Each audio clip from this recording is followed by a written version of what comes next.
Norman Ormal. Yeah, no, I wouldn't worry about my own lot, Tony. I think they do. They couldn't do any worse if they had David Beckham as their leader. I've been right about many things in my life, but I've never been wrong. Very good morning, Madam. Norman Ormal, your Conservative candidate. Marvellous. And what have we here? Cheap biscuits. No guessing who's a dog lover, then. Marvellous. He still likes ordinary people. He calls them WCs, working classes. WCs because they're dirty and you can't flush them away. And to you, sir, very good morning, Norman Ormal, your Conservative candidate.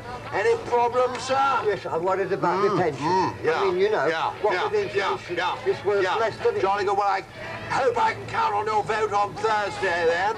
As a bank, everyone in the party, not only myself, all the people who used to be in the house quite in the old days, they're a very slippery customer. I am a political animal, but what type?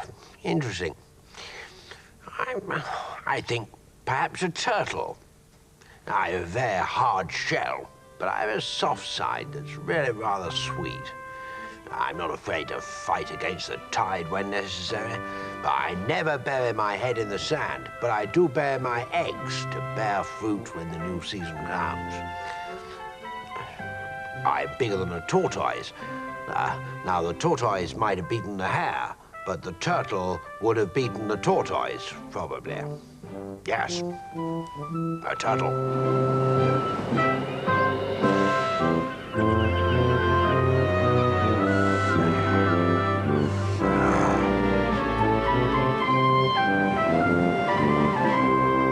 Where there is discord, may we bring harmony. Sir Norman Ormal is one of the great political survivors. As a Conservative minister, he served 3 prime ministers. I've seen them come, I've seen them go, but I've always been able to spot a winner.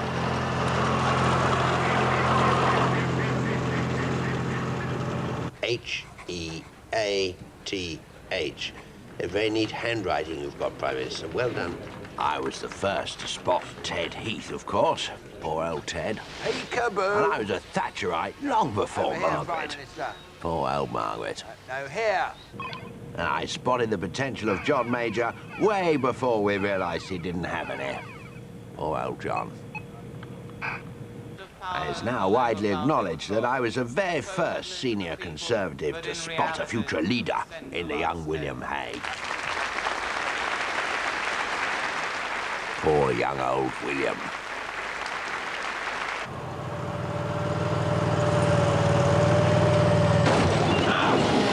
Progress stops for no one. I was born many moons ago in 1932. I mean, no.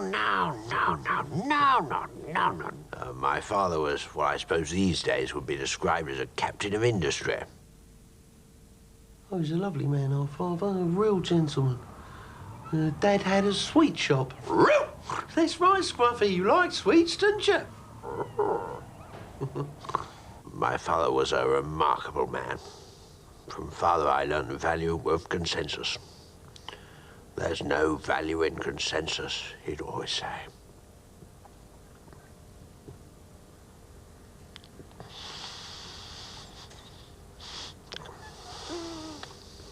Excuse me. I regard myself as immensely privileged to have been brought up amongst these salt-of-the-earth types. It taught me an awful lot about salt and earth. Here's my old college. Gosh, and here's the old porter, Jock.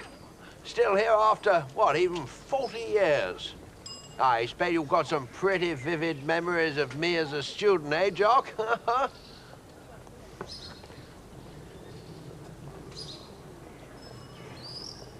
Shinning up the drain pipes in search of the fairer sex. Was I really? Good for you, Jock. Jolly well done. I remember first opening the door of the Oxford University Conservative Club to this funny little cockney sparrow called Norman, begging to join. We beckoned him in and gave him a position of great responsibility. And I can honestly say he was extremely diligent. My shoes have never been shinier. Julian's very old and dear friend. Ah, we're here. We're about to enter my old room.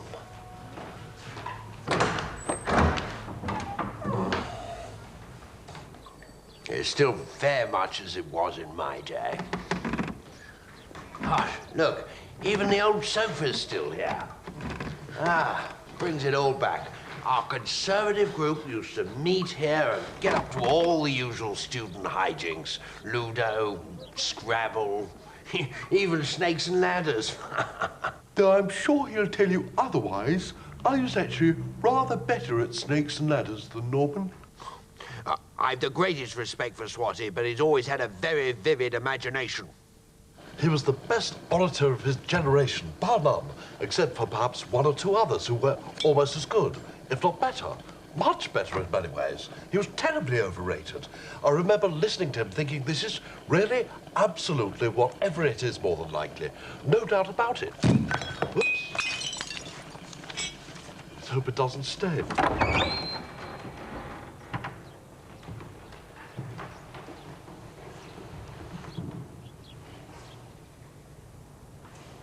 It all comes back. Some of my finest speeches were made here. My lords, gentlemen, has this government no shame? Have we, as a nation, lost all of our sense of self-respect? Pardon, I mean respect? What has happened to the good old British Brian? Oh, pardon, I mean British Brian, British lion. He's lost his paw. And I say we aren't any more the workshop of the world. Instead, he's the workstop of the world.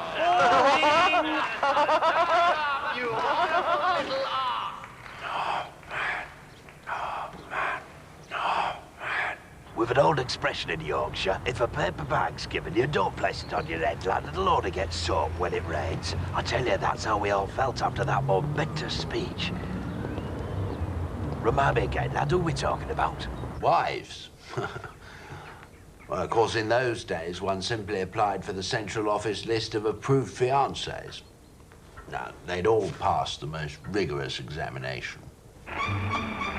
These young women are being interviewed for the most important positions of their little lives, for they hope to be appointed wives to the up-and-coming generation of Conservative MPs. Tense, ladies?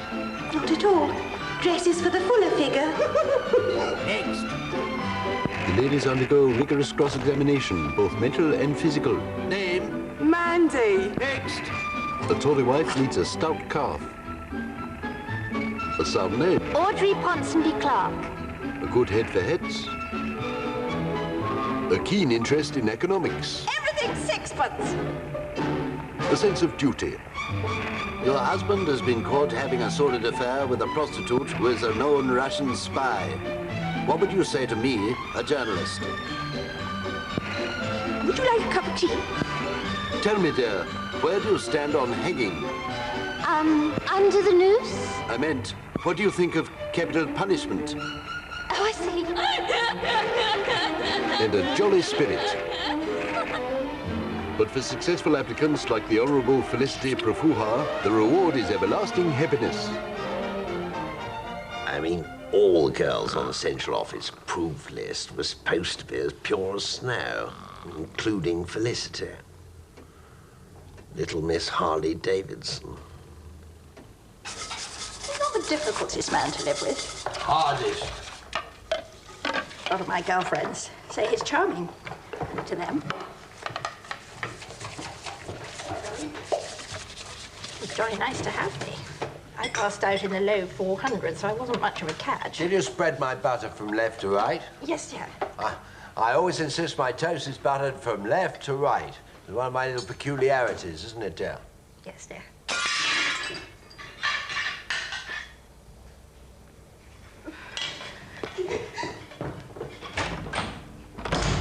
I really had very little to offer Norman, apart from 15,000 acres and a house in Belgravia. And an account of Peter Jones and 80,000 a year, my own silly little self. I do enjoy a marmalade. Felicity removes the bits for me. Some of my softer colleagues purchase their marmalades with the peely bits previously removed. I say no.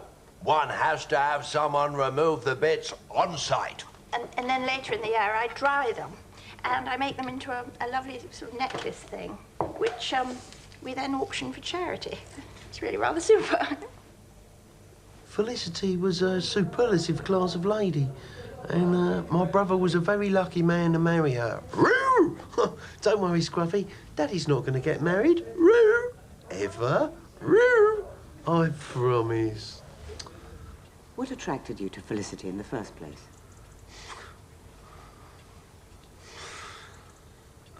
What attracted you to Felicity in the first place?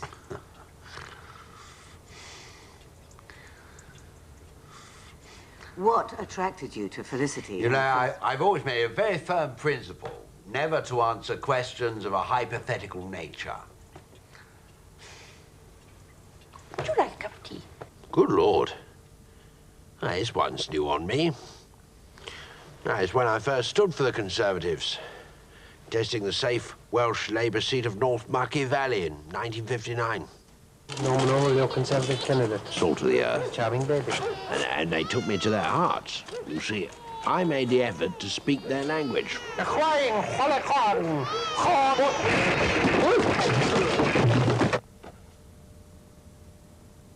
Marvellous ordinary folk. Prepared to give you their last scraps, even if it meant doing without.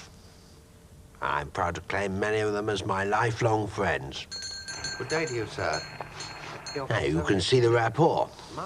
And there's Felicity. Every inch the little wife. The lovely things over there. You know, Felicity, it's a remarkable woman. Battling with demons. You know, they count spoons.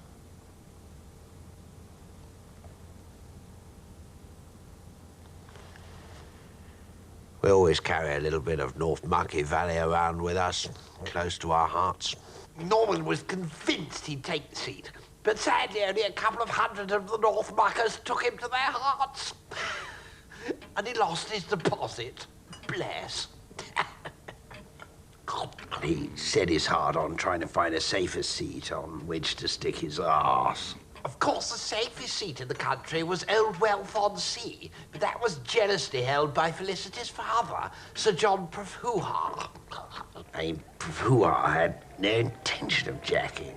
As senior cabinet member, he had his eyes on the top job.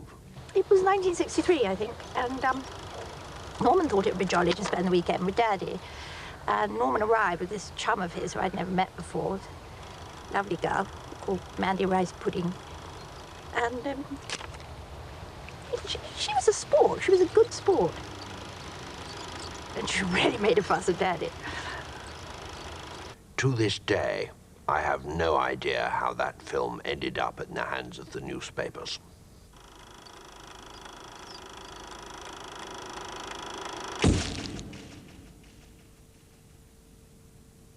The hoo-ha. No. Sitting on England's safest seat, Sir John thought his arse was pretty comfortable. But no seat's comfortable when you've just been buggered by your own son-in-law.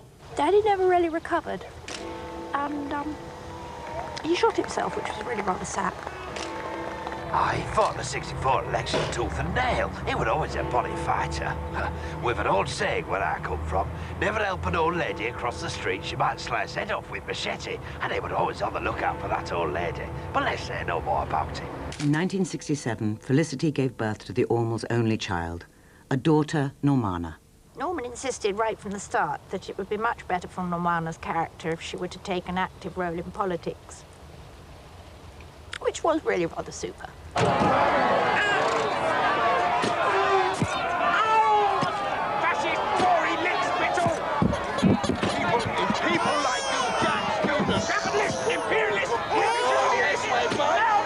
was outrageous behaviour and wouldn't happen today, of course. Not since my Criminal Justice Act made it illegal for more than 3 students to gather together on a pavement at any one time.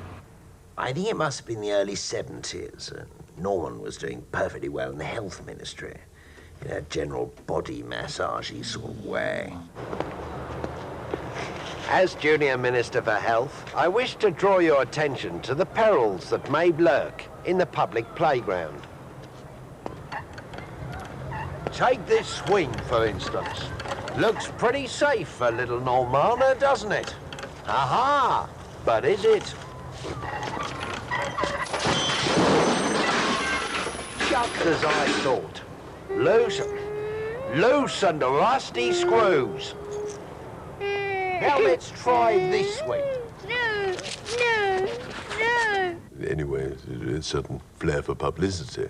But if, of course, you think the other way is perhaps not as statesmanlike as one would wish. The health scare over dog food is totally unfounded. I have complete faith in the British pet food industry. Oh, but he was simply panting to go the whole hog and get into the cabinet. Well, he told me his plan: attack a senior minister who's quite obviously a complete no-hoper and give them a thorough shafting. He had to go and choose the wrong bloody minister. Arse. Maggie Thatcher, milk snatcher! Maggie Thatcher, milk snatcher! Maggie Thatcher, milk snatcher! I yield to no one in my respect for Mrs. Dennis Thatcher, but she should go back to warming her husband's slippers and leave the real politician the job of giving back to our grateful children their milk. Maggie Thatcher, milk snatcher! Maggie Thatcher, milk snatcher! A monumental cock-up. Pretty good, Joe. On the other hand... And as we await the results of the Tory leadership ballot, it looks like being a close-run thing with few votes to count between Mr. Edward Heath and Mrs. Margaret Thatcher. If I may turn to you, Norman Ormal, you voted for whom? That's quite correct. Good evening, Sue. In the Conservative Party, we traditionally remain loyal to our leader. So you're remaining loyal to Mr. Heath? With respect, Sue, that's not what I said. I said we remain loyal to our leader. So Mr. Heath can't count on your loyalty? That's not what I said. I said Mr. Heath has my undivided loyalty up until that time when he ceases to be able to command it. Mrs. Thatcher may well be a breath of fresh air. Breath of fresh air, so you support her now, even though Mr. Heath may win through?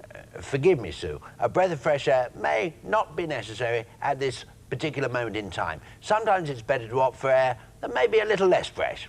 What, air that's a bit fuggy? Thermostat set to what, 23, 24? No fresh air whatsoever?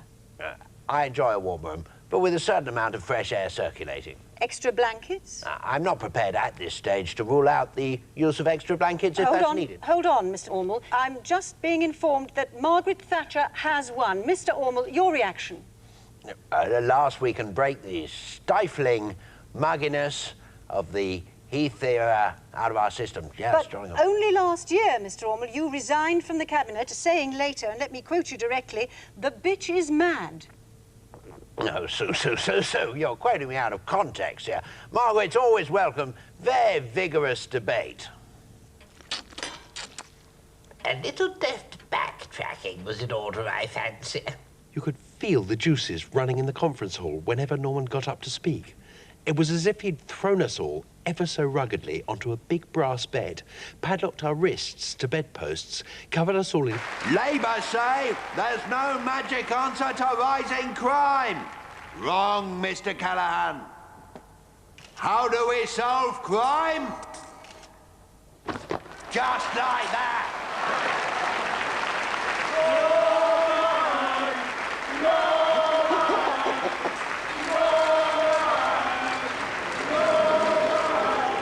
Speakers I find and that lot were magnificent. They were thinking the unthinkable and speaking the unspeakable. At one point even unspoke the thinkable, and believe you me, that takes guts.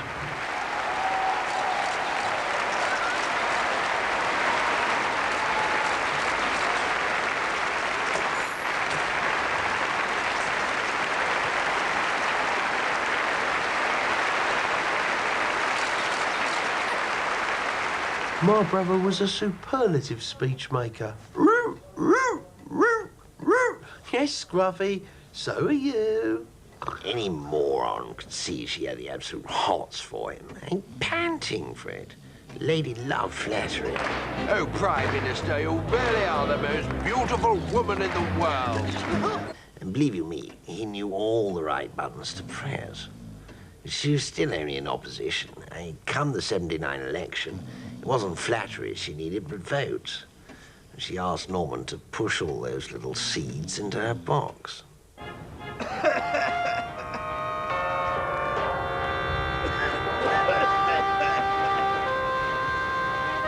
God blimey. I was fed up with not having a job nor nothing under Labour. Yeah, me too. There's no future nor nothing under Labour. Labour isn't working.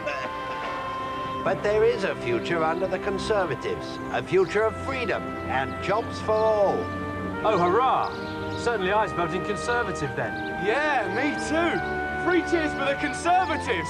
Hip, hip, hip. Hurrah! Hip, hip, hip. Hurrah! Hip, hip, hip. Hurrah! I actually wrote that broadcast, but credit went where credit was due. Ormal was one of the first to be appointed to Margaret Thatcher's new government. The gloves are off, and this is one battle we're going to win. There's only one language that garbage like this understands, and that's the language of bullets.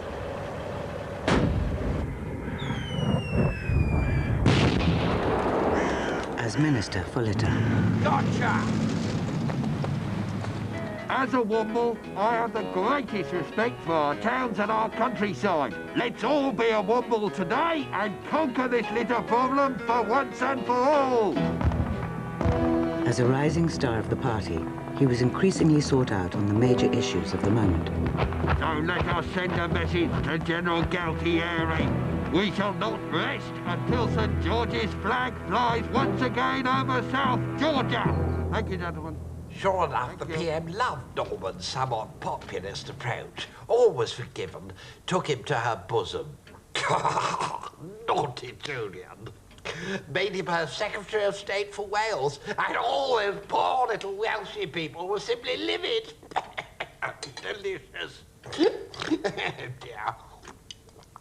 Ever since contesting North Mucky Valley in the 1950s, I'd always had a strong affection for the area. I really enjoyed my return.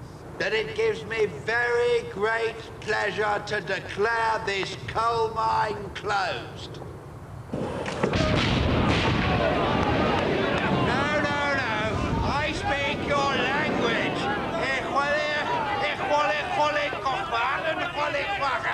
You shouldn't have gone on strike. The thing that is hated by the Welsh, everything therefore gained the undying admiration of Margaret. Everything promoted Minister of Defence Procurement. And I can assure you, Mr. President, British landmines are the best in the world. They will, quite literally, blow your mind. Ormal's rise seemed unstoppable, but trouble was raising its ugly head over the apparently clear blue horizon. In politics, it never rains, but where was I? Oh, yes, the poor. It never rains on the poor. Oh, but it does. They get soaked. Who? The rich. Why? Where? When? You know, there must be a middle way. Whoops. It was a series of disasters, of course, personal, political, and of course, year of the slut affair. Everyone suddenly, boom. Just 3 months after helping mastermind the election victory, the slut affair threatened to sink Ormal. I am told they first met when she arrived at Norman Ormal's constituency surgery, asking for help with doing up her buttons at the back. And of course, next time they met, she asked for help with doing them up at the front. And later that same evening, Norman appointed her his Westminster secretary. One doesn't really like to imagine what those two got up to, does one? These are the Conservative members of that Parliament, and these are their secretaries and political researchers.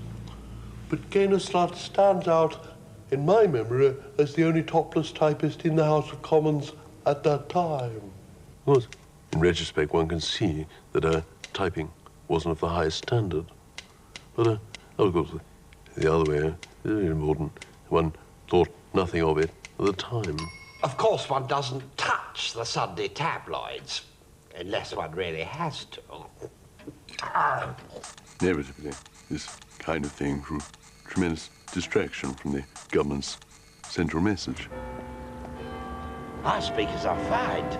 There's an old Yorkshire saying, do nought if nought's what folk wish to know, but nout do nout if nout.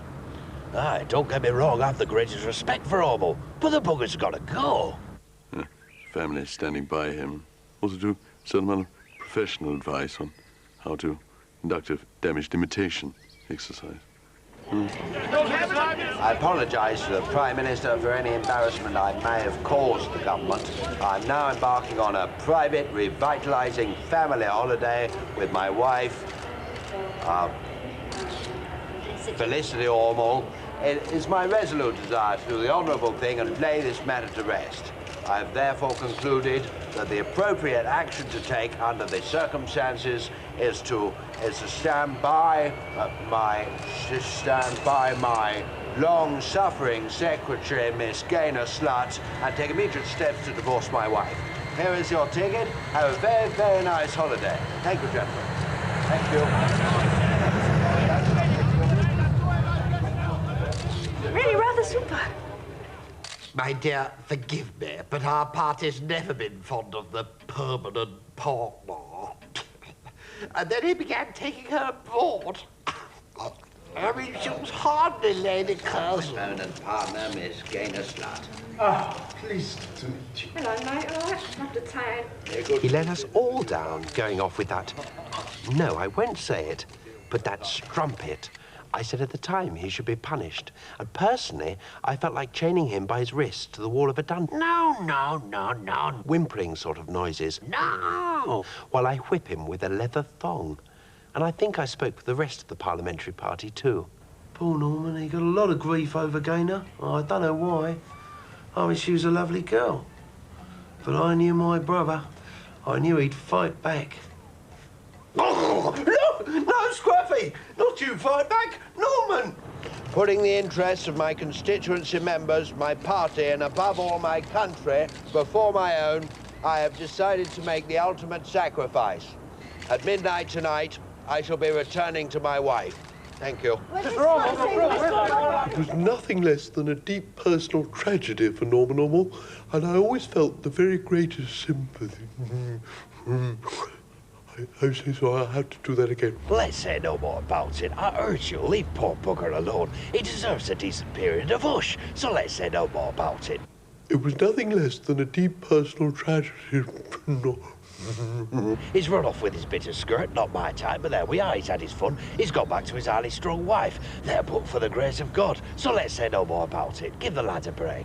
I am sorry. It was nothing less than a deep person.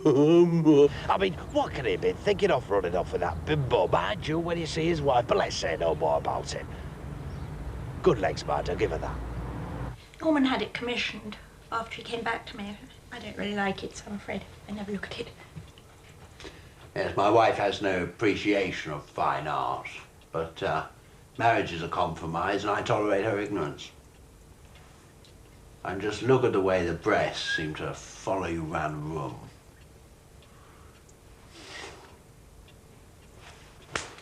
As the 80s went on, we're all pretty bloody pissed off and having to take it up the arse from the deserving poor. Frankly, it was high time the better off got their hand job from the Treasury. After 40 years of the so-called welfare state, we're panting for it. So, as Secretary of State for Public Funding, Norman Ormal set to work on a fair way to spread the burden of taxation more equally between the rich and the oiks. Touché. Like a bloody genius, he came up with the pool tax. Ormal's white paper proposed shifting the entire burden of local taxation onto those households without swimming pools. The pool tax, as it became known, led to widespread rioting and civil unrest. But Ormal was unrepentant. The community bath No. The community bath will take the burden of taxation off the shoulders of the wealth creators in our community who've been public-spirited enough to invest in their own swimming pools. Now, the statistics clearly show that those without their own swimming pools are 98% more likely to be living on handouts, 93% more likely to take industrial action, and 100% more likely to be a lifelong burden on the state and on their fellow citizens. No, with the greatest respect to you, sir, you're a menace to society if you don't have a pool. It was all desperately unfair. As always, the people it hit hardest were the people it hit hardest, and the people who benefited were the people it hit hardest. One felt there must surely be a middle way. I argued strongly that married couples with waterbeds, for instance, should be exempt.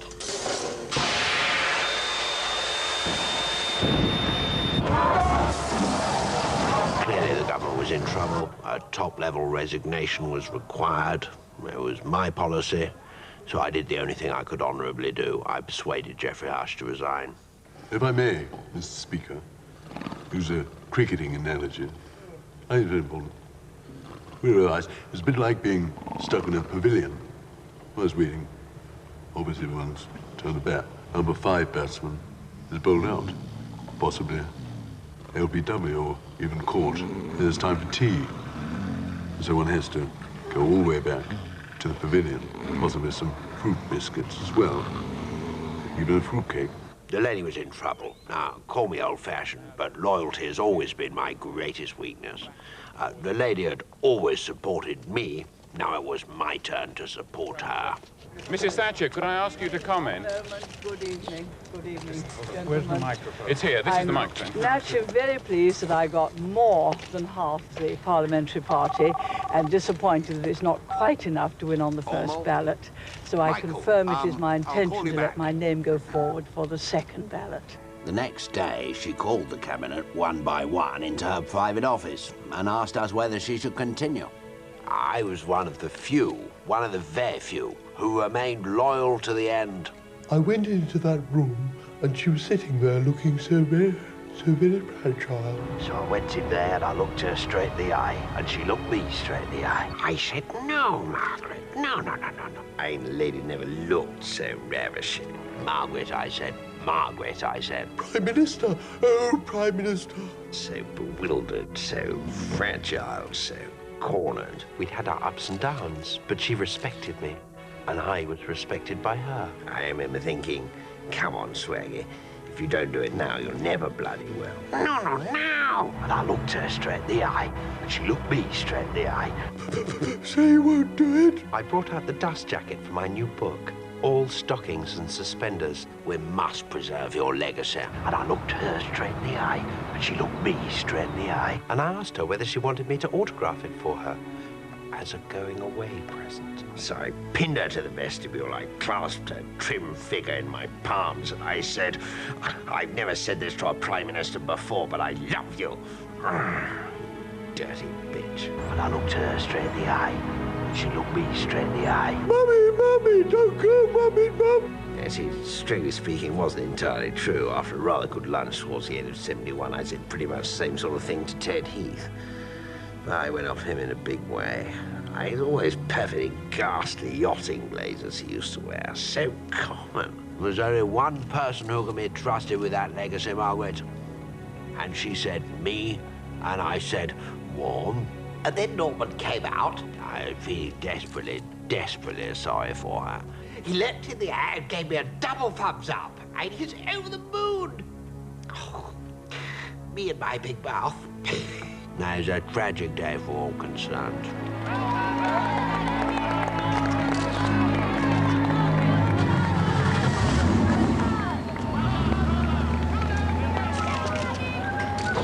Hey, Norman was out little Johnny M quicker than you get the lid off the Vic. I certainly hope in those years to build a society of opportunity. By that I mean an open society. Michael. But then came Black Monday. And then Brown Pants Tuesday.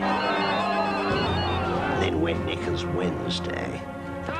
I'll never forget the PM coming into the room saying, bad news, gentlemen. Today's trouser-turded Thursday.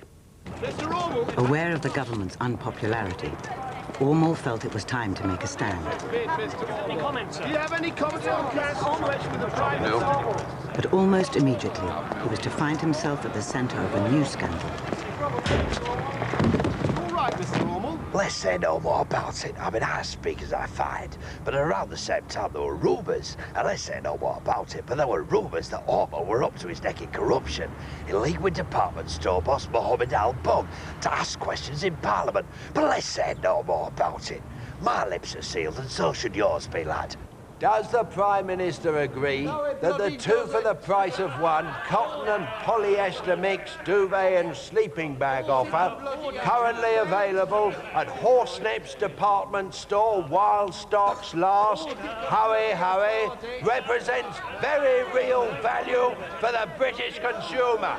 And will he himself be taking advantage of this once-in-a-lifetime, never-to-be-repeated offer in the very near future? Yes, soon after, caught in a hotel in Venice with 3 prostitutes. It was dreadful. In the morning, he found himself lying on top of some very crusty broadsheets. These are lies, total lies. I was actually with my daughter Normana on safari with her in a remote part of the world when these events were alleged to have occurred. Thank you, gentlemen. He had this frightfully common daughter, always blubbing. Blub, blub, blub, blub, blub. She'd even wake up in the middle of the night and start blubbing all over the pillow.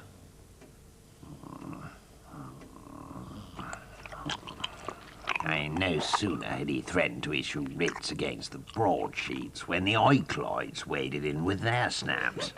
And he could hardly crow to the courts now. They'd chop his cock off. When counsel for the prosecution produced photographs of me in the room interviewing 3 ladies, I realized that, far from coming with me to a remote part of the world, Normana must have drugged me, shipped me to a Venice hotel, and paid her mother and her 2 daughters to suck my toe, place an orange in my mouth, and slip stockings over my legs. So, I did the only honourable thing. I am presenting my daughter for arrest to be charged with kidnapping and blackmail. I expect and am hopeful that she will receive no mercy. Thank you, gentlemen. Ow. My own daughter is in prison for 5 years. She should have got 10! This was the start of his rehabilitation, and was quickly followed by another astute move. When he appeared on that show, it was as though he poured tapioca into each of their navels before spooning it off again with a deft little flick of his finger. Who's your arse, you stupid, fat, ugly prick? Very good. And you're a bloody pervert. Have you farted? Oh, very good. Very good. Can you smell it, ladies and gentlemen? It's all you're bloody good for. I smelt it, I thought it was a bloody policy statement, you daft bastard. OK, finally, I wonder if you could find it in your brain power. I doubt it. If you could find out what the difference between this and this is. All right. That's you. You see that? You see that? That's you. What is it? And there's a pile of dogs' shit. Yeah. So the difference is? There's no bloody difference. Exactly. Can you see that? What are you laughing at? Look, we're saying you like something that comes out of a dog's eye. You like something. There's never been a politician better at laughing at himself in public, and that's the main thing. He had the common touch. He had his finger on the pulse, and the people loved him. At least that's what he told us, and that is why we put him in charge of election campaign in '97. I was extremely reluctant to take on the campaign. Norman had been brown-nosing John Major for the job for Youngs. And when Major finally relented, Norman was strutting around like a man with 2 cocks. I knew that John Major, and I know you won't mind me saying this, was by now a gormless dead duck. I'm sure he won't mind if I say there were tears in those twerpish little eyes of his when he pleaded with me to accept the job. This is the final nail in the coffin of Mr. Phony Blair's ludicrous campaign to become Prime Minister. Our health service is a national treasure, which is why the Conservatives have put more money into hospitals every year since we came to power. But if Labour win the general election, they will bankrupt your health service in months. How will they look after your elderly relatives? They won't.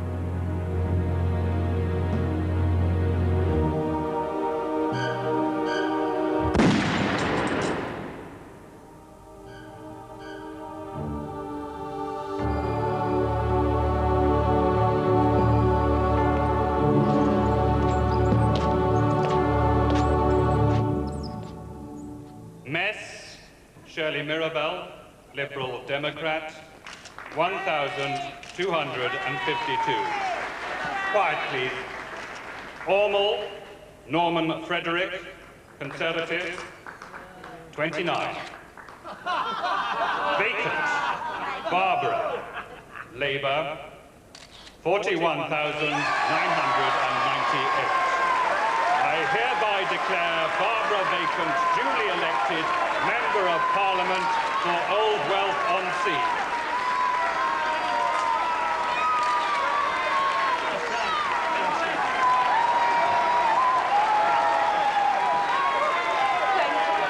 Thank you, Len. Thank you. Yesterday has gone and passed. Today is the day before tomorrow. Tomorrow is another day. Yesterday is 2 days away from tomorrow. Tomorrow will be today, tomorrow. And the day after tomorrow will be the day before yesterday. Thank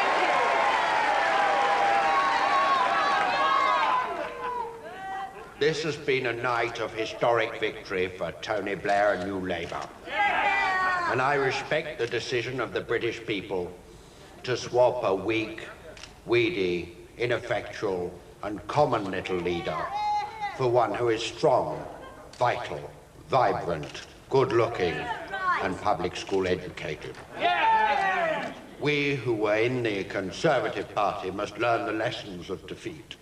We must repent for our misdeeds and beg forgiveness from an electorate who deserves so much better.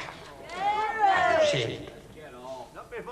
I have sinned. But brothers and sisters, I have seen the light. Glory, glory, glory, hallelujah. Yes, there is only one Tony Blair. He's shameless, quite shameless. And he lay there, spread eagle, bottom up, and let Tony Blair have his way. I've thought some thoughts in my time, but what the lad did doesn't bear thinking about if you think about it. This is a thought that does not deserve to be thunk. OK, well, I'll email that through to Alice. Normington Consultancies has been at the forefront of Millennium Dome design, right from the forefront. Right, well. These are the escalators taking anything up to 10,000 people an hour right up into the rear, which is interactive and fully functional. We then move up into the mind and out onto his tongue, which has a scampi on it. New, modern, exciting, the way ahead. Fresh, young, creative.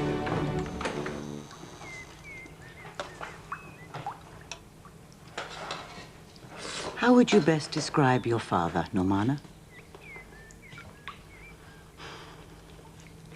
Complete arsehole. I think that's very kind of Normana, an arsehole.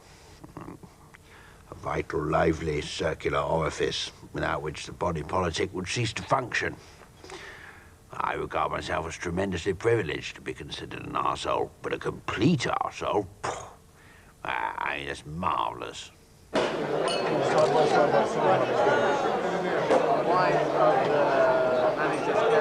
Of course, my taxi driver said to me all the way out, "Why, I hope you're going to meet a lot of pop stars." Very good.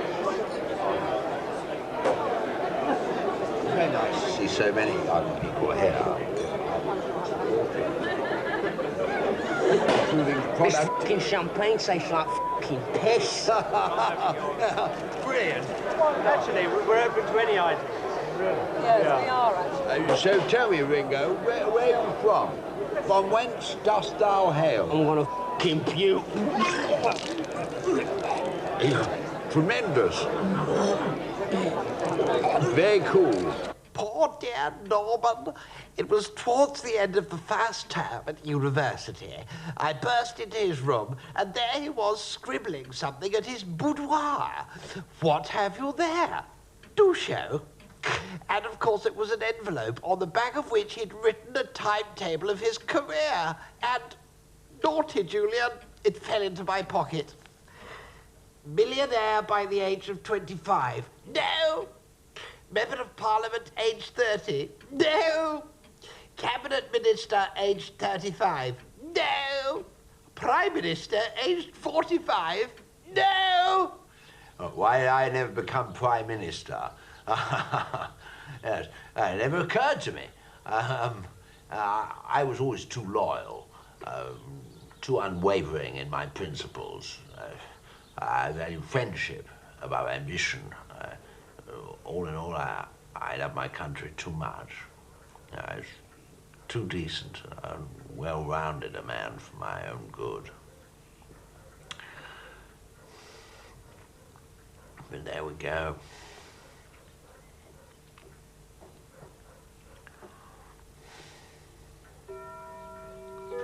Do you know Tony at all? He's a very nice man, and a very good Prime Minister too, I think. I found him a surprisingly quick learner. I think this proves my career's not so much on the wane as on the wax. Thank you, gentlemen. Thank you very much. Thank you. Cool Britannia.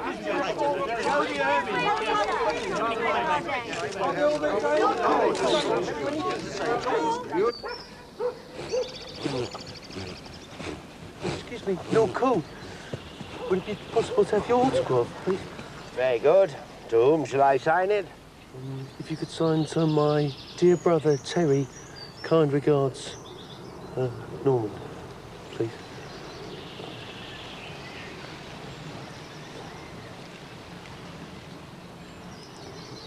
Well, there's a picture of us when we was nippers. Be quiet, Scruffy.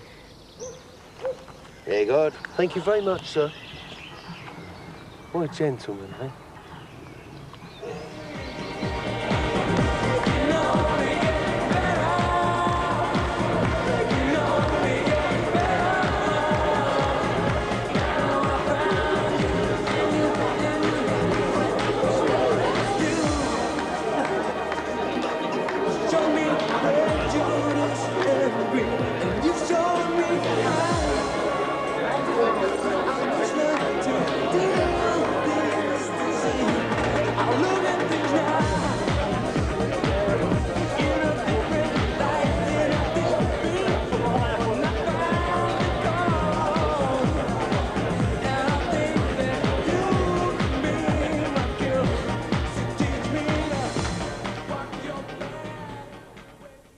Look, I don't know why you want to knock Norm. He's an incredible, amazing, fantastic guy who's been prepared to give up all his deepest held beliefs for the government. And that takes a lot of courage. And I really think that the least we can do in return is to give the guy our 100% backing. Okay, fellas? Great.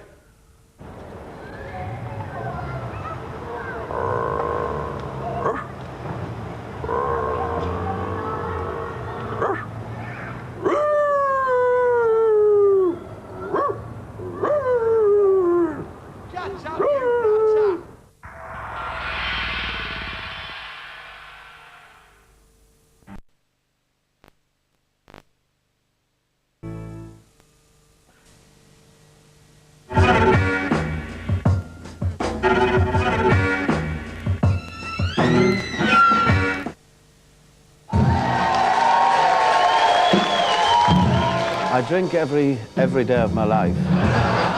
The 4 nights I'm working, I might drink 4 or 5 bottles of Budweiser. And one of those nights just go a bit mad and have about 10 or 12. Probably 15, 16 pints of an evening. Not bragging, 50, 60 pints a week. 5 bottles of beer, half bottle of vodka. A couple of bottles of wine, maybe of an evening with a meal.